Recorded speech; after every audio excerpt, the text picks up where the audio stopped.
નમસ્કાર મિત્રો, અંબા ફાર્મસીમાં આપનું હાર્દિક સ્વાગત છે. તો ચાલો આપણે ચર્ચા કરીશું આજે ટેબ્લેટ ઉડાપા વિશે.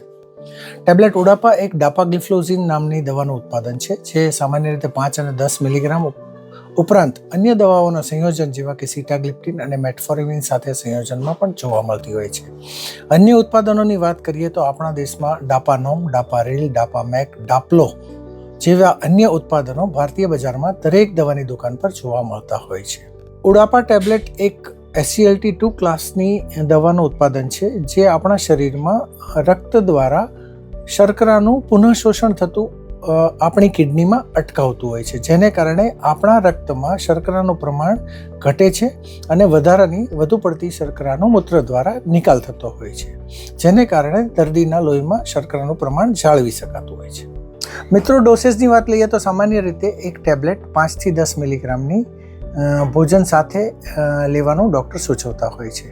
આડઅસરની વાત કરીએ તો સામાન્ય રીતે વધુ પડતો પેશાબ થવો, વધુ વાર પેશાબ જવું પડતું હોય, મોઢું સુકાવવું, આ ઉપરાંત થોડો પીઠનો દુખાવો થવો જેવી આડઅસરો અમુક પેશન્ટોમાં જોવા મળતી હોય છે. સાવચેતીની વાત લઈએ તો ઉડાપા ટેબ્લેટ લેતા પેશન્ટોમાં ડિહાઇડ્રેશન થવાની શક્યતાઓ રહેતી હોય છે. તો આ પેશન્ટોએ પાણીનો વધુ ઉપયોગ કરવો અને વધુ પાણી પીવું ફાયદાકારક રહેતું હોય છે. આ ઉપરાંત ડાયાબિટીક કીટોએસિડોસિસ, જો આપણા શરીરમાં વધુ પડતો થાક લાગતો હોય, આપણે ઉલટી ઉપકા થતા હોય, મોઢું સુકાતું હોય અને આપણા શરીરમાંથી મીઠી ગંધ જેવી અસરો દેખાતી હોય તો તમારા ડૉક્ટરને તેની જાણ અચૂકપણે કરવી મહત્ત્વની છે.